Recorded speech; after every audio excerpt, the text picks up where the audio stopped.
Certo, aula de pontuação, vamos lá. Vamos pensar como construir a pontuação dentro de uma perspectiva textual. E aqui a gente vai pensar em 3 momentos: as regras de pontuação, a pontuação dentro da literatura e a pontuação no âmbito da redação de vestibular, da redação do Enem, da redação, certo? Esse é o roteiro, então, para as atividades, para a aula de hoje. Então, primeiro, a gente pensa para que servem os sinais de pontuação. Então, a gente tem os sinais de pontuação, na verdade, para marcar prosodicamente como, quando e de que forma as pausas precisam ser dadas dentro de uma perspectiva do discurso. Então, a gente precisa dos sinais de pontuação para uma questão, para um plano discursivo, para uma organização discursiva. Muitos perguntam, você usa ponto assim, você usa vírgula assado, quando que eu vou usar, como que eu vou usar? E aí, a unanimidade entre os linguistas é justamente a moderação, certo? E aqui eu vou compartilhar uma curiosidade com vocês. Muitas pessoas utilizam, às vezes, nas redes sociais, quer fazer uma pergunta, vai se dirigir a uma pessoa para fazer uma pergunta e coloca uma série de pontos de interrogação, achando que vai dar ênfase naquela interrogação. Não está dando ênfase nenhuma. Um ponto de interrogação basta. A ênfase ela pode ser dada dentro do plano discursivo, você pode chamar a atenção de uma outra forma, mas colocando uma série de pontos de interrogação, você não chama a atenção de ninguém. Assim também são os pontos de exclamação. Então, os sinais de pontuação, eles têm uma funcionalidade própria e discursiva, enunciativa e prosódica. Eles não precisam ser utilizados em massa para haver algum efeito outro, além daquele desejado. Aqui a gente tem alguns exemplos de algumas construções. A pontuação serve muitas vezes, e em bastantes casos, para uma função semântica. E eu vou dar um exemplo para vocês, que eu já devo ter dado várias vezes, para quem já foi meu aluno já deve ter escutado isso. Uma vez eu estava passeando com alguns amigos lá no Rio Grande do Sul, e eu, então, disse para eles assim, estou com dúvida se vou ou não a um congresso que haverá em São Paulo. E aí eles me olharam e disseram, não vai. Aí eu parei e disse assim, só um minuto, não, vírgula, vai ou não vai, ponto, porque faz diferença. E aqui a gente percebe a total diferença que uma vírgula faz dentro de um enunciado, mesmo prosodicamente. Por quê? Porque na oralidade a gente vai ter uma pausa. Não, vai. Ou não vai. A gente tem uma sequência. Então a vírgula vai fazer a total diferença, mesmo na oralidade, certo? E aí a gente vai se inclinar para algumas construções, para alguns exemplos, numa perspectiva sintático-semântica. A gente tem, por exemplo, Maria toma banho quente e sua mãe diz, ela joga água fria. Então, parece que não tem sentido nenhum essa frase. E aí vocês vão olhar abaixo e diz, Maria toma banho quente e sua, do verbo suar. Então, a gente percebe aí uma semântica, uma construção semântica. O ponto é que vai construir a semântica da frase, do enunciado. Mãe, vírgula, diz ela. Então, a gente tem um vocativo aí, e aí a sequência, diz ela, jogue água fria. E o travessão lá, indicando a fala. Então, notem que, nesse caso, é a pontuação que vai demarcar a semântica, o sentido do enunciado. Observe, então, o próximo exemplo. Esse juiz é corrupto. Então, há aí também um vocativo, claro, intercalado, mas as vírgulas é que vão demarcar esse vocativo. Alguém fazendo uma declaração ao juiz sobre uma outra pessoa. Esse juiz é corrupto. Alguém afirmando que o juiz é corrupto. Então, a gente tem essa diferenciação aí. O vocativo é que vai marcar a diferença entre um enunciado e outro.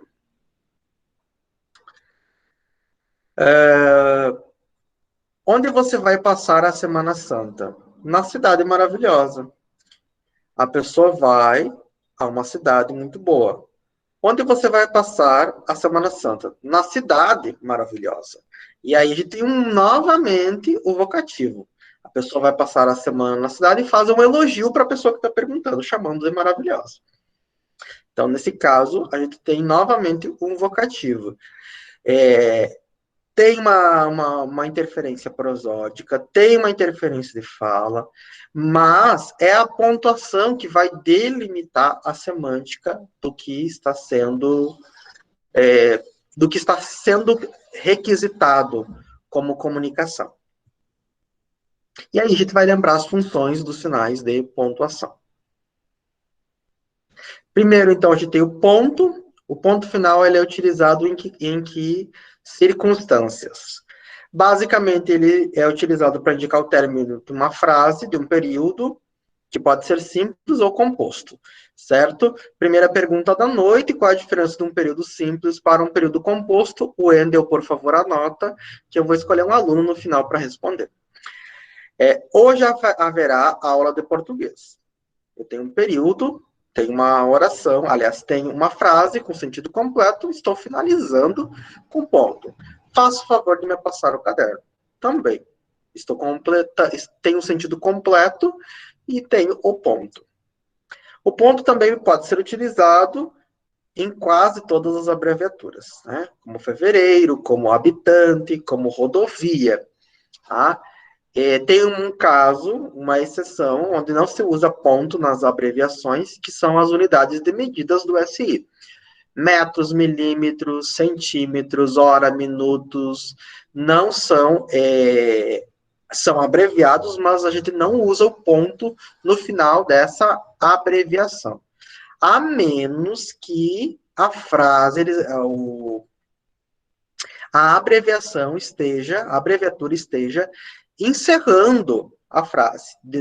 Nesse sentido, a gente pode usar, mas aí o ponto final ele é utilizado para finalizar o período, a frase, não em função da abreviatura. Tá certo? Então, a gente sempre usa o ponto final para essas finalizações, seja de parágrafo, seja de frases ou períodos. Ponto e vírgula, campeão muitas vezes de dúvidas, ele é utilizado como uma pausa que fica intermediária entre a vírgula e entre o ponto. Para quem está se preparando para concurso público, várias vezes, em várias bancas e várias questões, a gente encontra perguntas na seguinte esfera. Pode ser substituído ponto e vírgula por ponto. Pode ser substituído por vírgula. Se substituir por vírgula está certo, se substituir por ponto está certo. O ponto e vírgula, por ser intermediário, ele pode ser, sim, substituído tanto por ponto como por vírgula. O detalhe será, se for substituído por ponto, e a gente tem que perceber muito bem isso na questão lá de prova, a gente tem que ter uma alteração.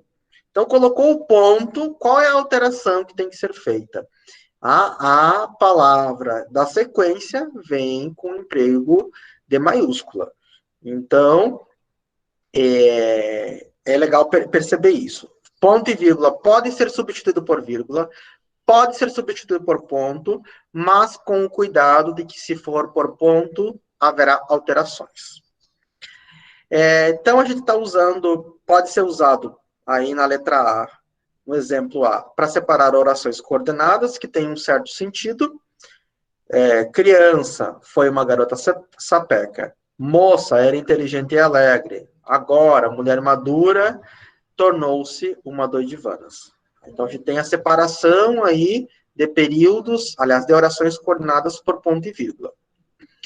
Certo? Quando a gente usa a vírgula várias vezes, a gente pode também usar o ponto e vírgula para marcar essa pausa. Vocês notem ali que depois de criança tem uma vírgula, depois de moça tem uma vírgula, e depois do agora tem uma vírgula. Então, os pontos e vírgulas aí também servem para dar essa pausa maior. Também quando a gente tem itens de uma enumeração, a gente vai finalizar esses itens com ponto. A gente pode, na verdade, finalizar com ponto e vírgula, como demonstrado no artigo 206. Então, a gente tem aí, uma série de princípios, igualdade, liberdade, pluralismo, e aí todos os itens eles terminam com ponto e vírgula, e o último item vem com ponto. Várias pessoas têm dúvida nesse caso. Pode ser vírgula? Pode ser ponto? Pode também. Aí lembrando que se eu usar o ponto, a inicial, todas as iniciais elas ficam em maiúsculo, certo? Os dois pontos eles são utilizados em quais circunstâncias? Para anunciar uma citação, lembrando um verso de Manuel Bandeira, a vida inteira que podia ter sido e que não foi. Então, a gente está marcando aí uma citação direta, vale lembrar. Um esclarecimento, Joana conseguira, enfim, realizar seu desejo maior. Qual é que era esse desejo? Seduzir Pedro. Também, depois, 2 pontos, um esclarecimento. Para anunciar a fala de uma personagem. E o pai perguntou, aonde vai, garoto? Então, a gente tem aí essas possibilidades de uso dos 2 pontos, tá? Ali diz que pode ser usado na introdução de exemplos, notas e observações, que vai se inclinar mais ou menos também lá no esclarecimento, né? Porque se a gente notar, a gente não teve tempo de estudar, por exemplo, o aposto de uma forma mais pormenor aqui no curso. Mas, por exemplo, na língua, são estimados cerca de 70 tipos diferentes de apostos. Então, a gente demarca aí tipos diferentes, categorias diferentes de apostos, que seriam esse aposteria, esse esclarecimento na sequência. Ponto de interrogação pode ser usado, então, numa pergunta direta, onde estarão as causas dos problemas sociais brasileiros. E aí vale lembrar que nem todas as perguntas serão diretas. A gente tem um contingente de perguntas que podem ser indiretas. Quero saber o motivo de sua falta. É uma pergunta, só que não tem um ponto de interrogação. Logo, a gente tem uma pergunta indireta, uma vez que não se usa o ponto de interrogação. Ponto de exclamação, utilizado para demarcar, então, uma entonação exclamativa de surpresa, admiração, assombro, indignação, a alegria, etc. e tal. Vamos à luta. Entre na sala. Então, a gente tem aí também o caso das interjeições. Nesse escopo, entram as interjeições o, a, e entram também os vocativos, porque os vocativos, eles podem também ser marcados com o sinal de exclamação, certo? As reticências são usadas nos seguintes casos: para marcar uma supressão da frase, uma elipse ou algo suspenso, certo? O balão foi subindo e aí fica suspenso, certo? Então, eu posso usar, nesse caso, né, deixar um subentendido, ou eu posso simplesmente tirar um pedaço da frase que será completado de uma forma retórica. Por exemplo, para bom entendedor, reticências, e aí, geralmente, o interlocutor sabe e completa na sua memória. Para indicar a suspensão ou interrupção do pensamento, Eu que trabalhei tanto pensando que, e aí novamente fica suspenso. Para representar na escrita hesitações comuns da língua falada. Não quero sair porque, não estou com vontade. Tá? Então, nesse momento de hesitação, geralmente a gente marca com as reticências. Tá? Nesse aberto, nesse elíptico, também ficam as citações, quando elas não são terminadas. A gente pode abrir os parênteses e colocar reticências para uma citação inacabada, uma citação aberta.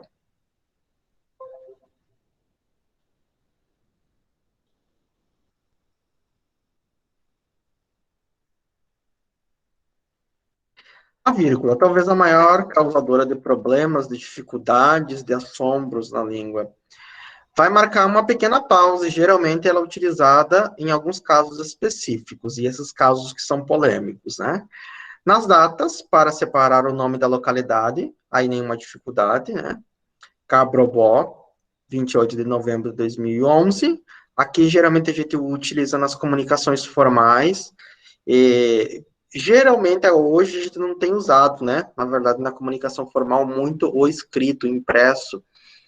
Mas, nas cartas, ou ofícios, né? Geralmente, a gente marca a data, o lugar e a data. Eu já comentei em uma aula anterior, é o caso de uma pessoa que veio me consultar sobre uma carta de intenções, pediu para eu ler a carta de intenções. A carta de intenções não tinha data, não tinha despedida, não tinha assinatura. Então, você perdeu muito o formato desses textos que, que eram utilizados com maior frequência, ou tinham um rigor maior, e que hoje se perdeu um pouco. Mas é legal a gente estudar e perceber que existem ainda na língua essas formalidades, e essas formalidades, elas muitas vezes são necessárias para demarcar justamente uma especificidade. Se é uma carta, a gente precisa saber de onde saiu, quando saiu, quem que assina essa carta, a quem você vai se dirigir. Então, é muito importante. Para indicar uma omissão de um termo, aí uma elipse, todos chegaram alegres e eu muito triste. Para não repetir duas vezes o verbo chegar, depois do eu, a elipse. Se omitiu o verbo chegar, e nesse caso, então, se vírgula. Se usa a vírgula para gerar esse entendimento de omissão. Para separar termos de uma mesma função sintática. Havia portugueses, brasileiros, espanhóis e italianos naquela festa. O Wendel, por gentileza, anota aí a segunda pergunta da noite, que é: quais são os termos sintáticos dessa frase? Tá? E eu vou fazer uma terceira pergunta em cima dessa frase. Por favor, Wendel, só anota que no finalzinho eu vou abrir para escolher duas pessoas para responder, certo? Então, a gente tem o mesmo termo, mesma função sintática aí, portugueses, brasileiros, espanhóis, separamos por vírgulas. Para separar um vocativo, alunos, né? Estou chamando, é um chamamento. Prestem atenção. Estude muito, colega, para obter sucesso. Vocês observem que pode ser deslocado, aí o vocativo ele está no meio da frase, mas não precisa. Colega, estude muito para obter sucesso. Eu posso fazer um chamamento. E posso deslocar para o fim também. Estudo muito para obter sucesso, colega.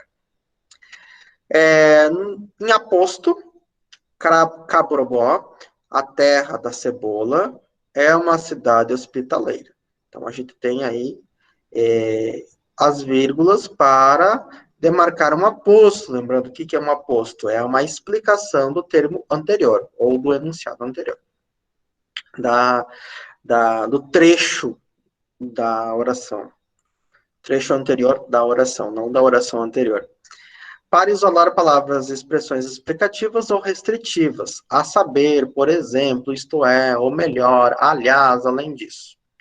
Então, eles viajaram para a América do Norte, aliás, para o Canadá. Então, nesse caso, é uma é, retificação. Aí você usa o aliás para corrigir, gerar uma correção ou um ajuste dentro da circunstância da,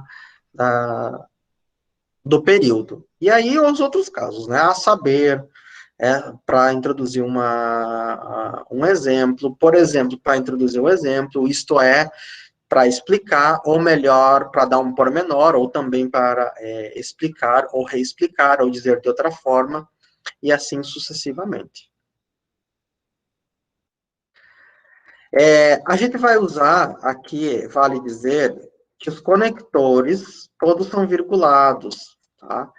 Aí vem o além disso, e do além disso vem todo o comboio de conectores que a gente viu na aula de período composto.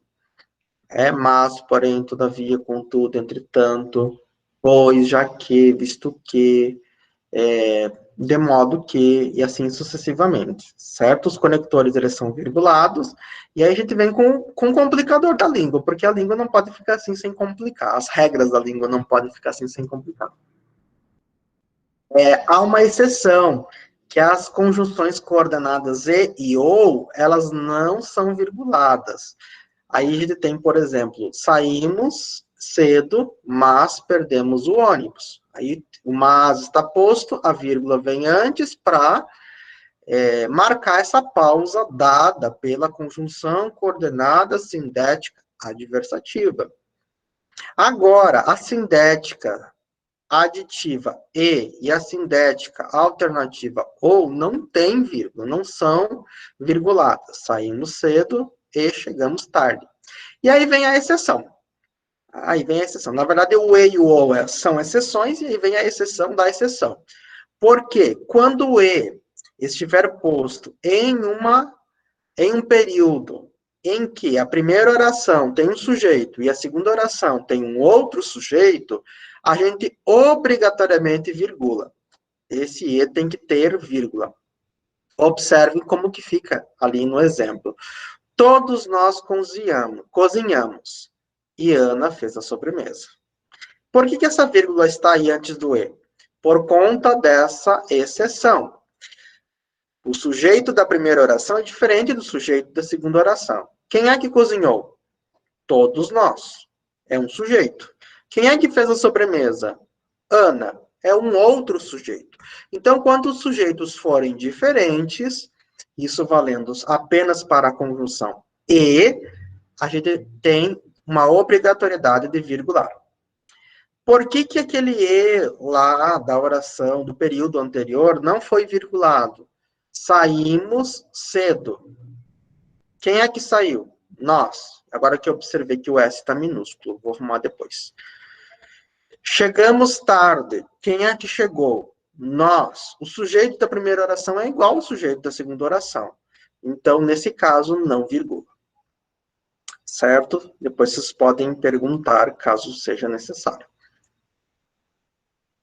As aspas são utilizadas como gírias. O que são gírias? Gíria é uma variação entre grupos de pessoas. A gente pode ter gírias dentro de uma perspectiva terminológica, talvez profissões, talvez não. Profissões assumem, usam expressões que são usadas apenas naquelas circunstâncias, naquele momento, então a gente pode considerar isso como gírias, talvez gírias terminológicas. Então, por exemplo, na área docente, há palavras técnicas da área. Na área médica, há palavras técnicas. Na área do direito, há palavras técnicas. Na área da economia, há palavras técnicas, e assim sucessivamente. Ou essa variação ela se dá por grupos de pessoas. Por exemplo, até mesmo para dar um exemplo mais fácil, por faixa etária. Talvez a geração anterior à nossa, aliás, a geração atual, né, que todos nós pertencemos aqui não uma geração talvez é contemporânea, mas já quase ultrapassada. Talvez o grupo de 0 a 15 anos, hoje, compartilha de um conjunto de gírias, de falares que são típicos desse grupo. Talvez quem está no grupo dos 15 aos 20, 20 e poucos, já compartilha outros falares. Quem está nos 30, como eu, já vai falar outra forma, nos 40 de outra forma, e assim sucessivamente. No conjunto de expressões populares, a gente tem também divisões aí. Eu não vou entrar senão a gente vai acaba, né, se estendendo, mas a gente tem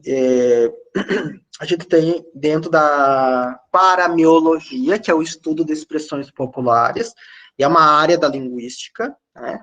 Há, por exemplo, estudiosos no Brasil que se dedicam a estudar a paramiologia, que são essas expressões. Aí a gente tem os ditados populares, a gente tem os conselhos, que são os provérbios, lembrei, os provérbios que vão entrar dentro dessas expressões populares, que são marcadas, então, entre aspas, quando a gente tiver que mencionar.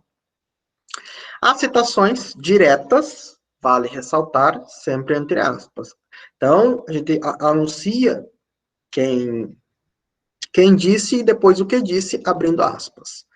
Para dar uma ênfase a alguma expressão, já a gente vai ver um caso desses de ênfase, e em expressões conotativas, ou seja, expressões metafóricas.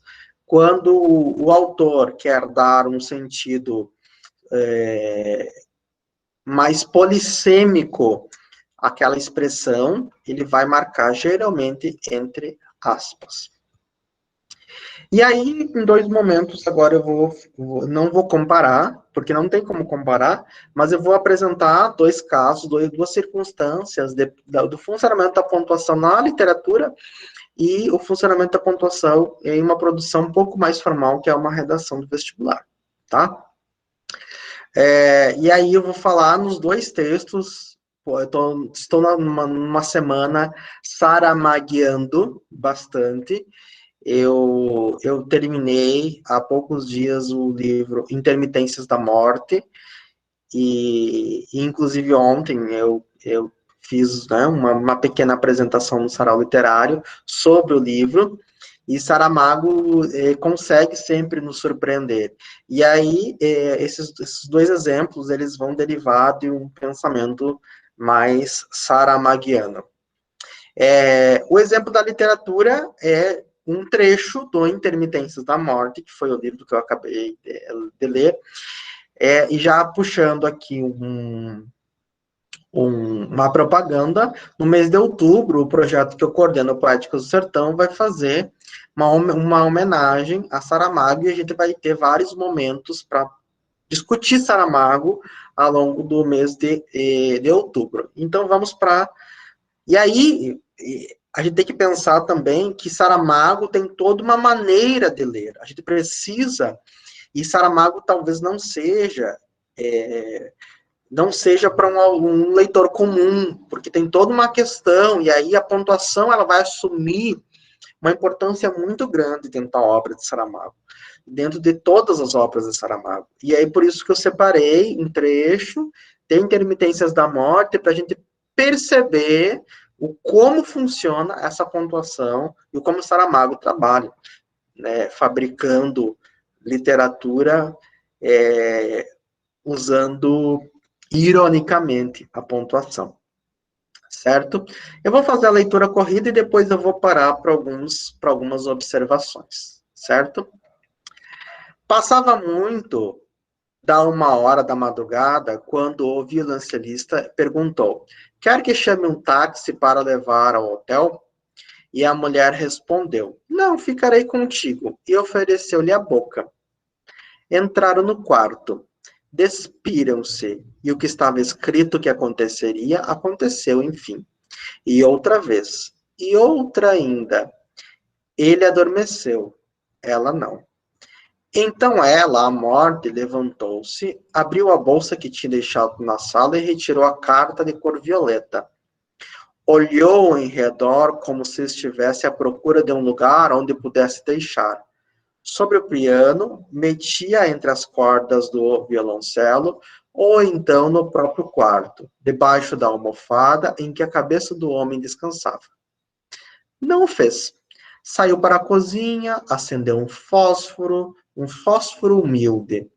Ela que poderia desfazer o papel com o olhar, reduzi-lo a uma impalpável poeira, ela que poderia pegar-lhe fogo só com o contato dos dedos, e era um simples fósforo, um fósforo comum, o fósforo de todos os dias, que fazia arder a carta da morte, essa que só a morte podia substituir. Não ficaram cinzas.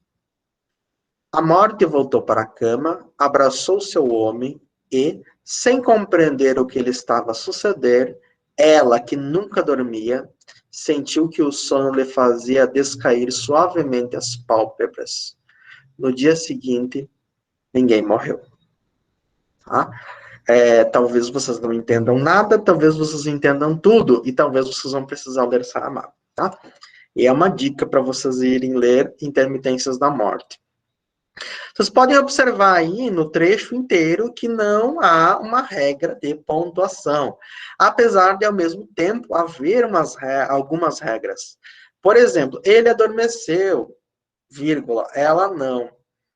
Então, a gente tem aí orações coordenadas que são separadas pela vírgula. Mas, observem lá em cima, passava muito da 1h da madrugada, quando o violoncelista perguntou. E aí não tem os dois pontos para introduzir o diálogo. Não tem na sequência o travessão para introduzir o diálogo. E muito menos há uma minúscula depois da vírgula. E tudo isso representa, tudo isso colabora para a gente entender o que está sendo escrito e o que está sendo requisitado por Saramago ao leitor. A Intermitências da Morte, e aí só para contextualizar um pouquinho também, tem como cenário uma cidade onde as pessoas deixam de morrer. As pessoas deixam de morrer. Ninguém mais morre. Todo mundo se torna imortal. Isso gera um problema social. E aí, num dado momento, a morte, que é responsável, então, por ser algoz de todo mundo, se pronuncia, tem o primeiro pronunciamento, né? E a personagem morte aparece. Mas esse pronunciamento é por meio de uma carta que ela escreve. E aí o que sucede na sequência são várias pessoas tentando analisar o que a morte está querendo dizer nessa carta e em outros bilhetes que ela manda para essa sociedade. Enfim, aí só lendo para vocês descobrirem, e aí a partir dessa análise da carta que a gente vai perceber uma metalinguagem, e como o livro está falando de como as palavras são importantes em torno daquilo que a gente deseja, dentro daquilo que a gente quer, etc. e tal. Bom, só lendo Saramago para entender. E agora eu vou passar para a terceira parte, que é a parte da produção mais formal, que seria uma redação. Então, eu selecionei aqui uma redação que foi gabaritada, ela foi selecionada com nota máxima. O tema dessa redação é incivilidades e transgressões e incivilidades. E essa redação ela foi escrita por uma aluna na Federal do Rio Grande do Sul, em uma edição dos vestibulares da Federal do Rio Grande do Sul. Eu vou fazer a leitura corrida da redação e depois eu vou voltar para algumas observações sobre a pontuação do texto. O título que a candidata deu, então, foi O Mundo dos Cegos. Já afirmava Lévi-Strauss que o mundo começou sem um homem e poderá acabar sem ele. Nessa perspectiva, a sociedade atual demonstra um paradoxo, visto que, apesar da tecnologia corroborar a capacidade técnica e intelectual do homem, continuamos cometendo infrações e incivilidades diariamente. Lamentavelmente, muitas pessoas praticam incivilidades no cotidiano, as quais atestam o caráter egocêntrico do homem. Ocupar assentos especiais em trânsitos coletivos, poluir o meio ambiente e não coletar as fezes de nosso animal de estimação são algumas das atitudes inconsequentes que manifestamos no dia a dia, as quais contribuem para uma realidade hostil e desagradável. Nesse sentido, a construção de uma sociedade sadia consiste em ter discernimento de que o espaço do nosso próximo começa onde termina o nosso espaço. Assim, quando prejudicamos o nosso entorno, estamos impedindo que a cooperação minimize as mazelas latentes da sociedade moderna. As infrações que cometemos também prejudicam muito a construção de uma sociedade sadia. A sonegação de impostos é uma atitude tão condenável quanto o ato político de se valer das finanças públicas. A compra de produtos piratas engendra um tráfico que se conecta a tantos outros, como o tráfico de drogas e de armas, os quais aliciam desassistidos e vitimam inocentes. A ultrapassagem do sinal vermelho é uma infração grave, uma vez que recrudesce o trânsito violento que verificamos atualmente. Além disso, é imprescindível que mudemos o nosso mundo particular, porque tal mudança se reflete no mundo coletivo, do qual todos nós fazemos parte. Caso contrário, só confirmaremos o que Manuel Bandeira escreveu. A existência humana é uma aventura de tal modo inconsequente. O escritor português José Saramago, em seu livro Ensaio sobre a Cegueira, descreve uma sociedade que, paulatinamente, se torna cega. Metáforas à parte, é exatamente isso o que acontece com nossa sociedade, já que ignoramos que não só infrações, mas também incivilidades prejudicam a construção de uma sociedade sadia, pois abdicamos de atitudes abnegadas para sermos completamente egoístas, cegos. Portanto, o mundo só atenuará suas mazelas quando percebermos que tudo depende de esforços coletivos. Ou, como Saramago registrou, se podes olhar, vê. Se podes ver, repara. Então, esse foi o texto produzido pela candidata e foi um texto nota 10. Nota máxima. Né? A Federal do Rio Grande do Sul não trabalha com uma escala de 0 a 10, mas foi nota máxima. Eu selecionei porque a Federal do Rio Grande do Sul, ela tem uma marca negativa, são poucos textos que conseguem gabaritar, e esse texto, ele leva esse mérito por conta disso. E aí depois, e talvez se for interesse de vocês, a gente pode retomar isso na aula de produção textual, para vocês pensarem o porquê discursivamente esse texto, ele tem, ganha essa nota, recebe essa nota, pontua o que pontuou. O que nos interessa agora é ver algumas perspectivas de pontuação, certo? Não marquei lá, mas a citação de Lévi-Strauss vem ali marcada com as aspas, porque é um discurso direto. Depois, nessa perspectiva, vírgula, a gente tem um conector, então sempre depois do conector, se a gente estiver começando, a vírgula vem depois do conector. Se esse conector estiver no meio, como visto que, a vírgula vem antes. A sociedade atual demonstra um paradoxo, vírgula, visto que, e aí eu tenho essa vírgula antes do visto que, porque há um conector, há uma locução conjuntiva aí.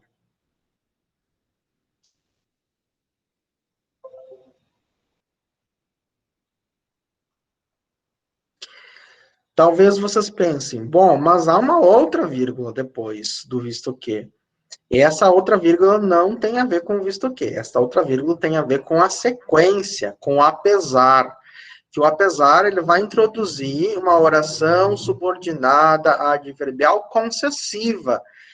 Vai introduzir um outro conector. Há um outro conector. E essa vírgula, ela está posta em virtude deste conector. Na verdade, toda oração, até o homem, né, é uma oração adverbial concessiva. E por isso que há essas duas vírgulas aí, no que e no homem. Todo esse trecho aí é a oração adverbial. E geralmente os advérbios, eles são deslocáveis. E como ele está deslocado da oração principal, ele é virgulado. Lamentavelmente, então, a gente tem um advérbio, e observem aqui as categorias, né? Tanto o advérbio, quanto a locução adverbial, o adjunto adverbial, quanto a oração subordinada adverbial, elas vêm com essa virgulação. Lamentavelmente, vírgula. Então, aí a gente tem a vírgula por conta desse advérbio. Muitas pessoas praticam incivilidades no cotidiano. E aí vem uma explicação, as quais atestam o caráter egocêntrico do homem. Está explicando o que essas incivilidades representam dentro do cotidiano. Na sequência, a gente tem o coletivos, ocupar assentos especiais em transportes coletivos, vírgula, poluir o meio ambiente e, observe que a gente tem uma citação, aí é uma enumeração. Primeiro, ocupar assentos especiais. Segundo, poluir o meio ambiente. Terceiro, não coletar. Não tem mais uma vírgula, porque são 3 pontos. Se houvesse mais pontos, esses pontos eles seriam separados por vírgulas. Odair, não poderia ser ponto e vírgula? Sim, poderia. A gente poderia utilizar, nesse caso, também o ponto e vírgula, para separar esses. Mas como são só 3 enumerações, e são enumerações curtas, a gente, por uma questão de estética, utiliza com uma maior frequência a vírgula. Nesse sentido, é um conector, assim é um conector. Então, vírgula depois, porque eu estou iniciando. Quando prejudicamos o nosso entorno, uma oração subordinada, adverbial, e aí está deslocada da oração principal, por isso que há a vírgula, antes e depois. Os 2 pontos ali dentro de uma sociedade sadia vai explicar, vai dar uma expansão do que é a sociedade sadia. E aí vem, a sonegação de impostos, a compra de produtos piratas, a ultrapassagem no sinal vermelho, e aí vocês observem que a pessoa utilizou os pontos e vírgula no lugar da vírgula. Por quê? Porque são maiores essas enumerações. Ela vai explicar com mais riqueza de detalhes, por isso a utilização do ponto e vírgula. Além disso, e caso contrário, são questões de conector também. O além disso é um conector, caso contrário também. Observe que em mundo particular e mundo coletivo é o caso das aspas para dar ênfase. A candidata ela queria dar ênfase a esse mundo particular e o mundo coletivo como um movimento antitético. E então ela ponderou, isso a partir do uso das aspas. E aí a gente tem a citação, novamente, a existência humana é uma aventura de tal modo inconsequente, quem escreveu isso foi Manuel Bandeira, então é uma citação direta, tem que ser marcada obrigatoriamente com aspas. Está, entre aspas, o título da obra, Ensaio sobre a Cegueira, certo? O paulatinamente é um advérbio, está entre vírgulas. Se fosse lá no início, seria uma vírgula apenas depois do advérbio. Metáforas à parte é um conector, assim como já que, assim como mas também, assim como pois, assim como portanto. E aqui vocês podem observar o uso abusivo de conectores num texto curtíssimo. E é uma característica dos textos dissertativos que são escritos para vestibular, Enem e concurso público. Há que se usar e sugiro que se use com, ou melhor, sem moderação, os conectores, porque são eles que vão dar a ideia de argumentatividade, vão sancionar a argumentatividade de vocês, de quem está escrevendo. Depois, a frase do Saramago, novamente, que foi retirada lá do livro Ensaio sobre a Cegueira, está entre aspas ali, apesar de não ser uma frase do Saramago, é a epígrafe do livro, ela registra como sendo do Saramago ou como pertencendo a Saramago por conta da obra. E aí fica entre aspas. Eu só marquei lá o que não, que é uma vírgula que está errada, só para a gente ficar assim, não ficar lendo, né, achando que está tudo certinho. Já que ignoramos o quê? Que Que, deixa eu só ver. Vou ler desde o início para conseguir estabelecer o raciocínio. Metáforas à parte, é exatamente isso que acontece com uma sociedade sadia. Aliás, com uma sociedade, com a nossa sociedade. Já que ignoramos que, e aí seguiria, né? Não só infrações, porque aí a gente tem a introdução de uma oração subordinada substantiva, e as substantivas não podem ser virguladas, então esse que não tem vírgula na sequência, mas também civilidades e segue, né? E segue para a próxima oração, tá? Então essa vírgula não teria, certo? Então essas são as questões que eu trago, que eu pondero hoje, e é uma aula um pouco mais sucinta, fica gravada na sequência para vocês acessarem também.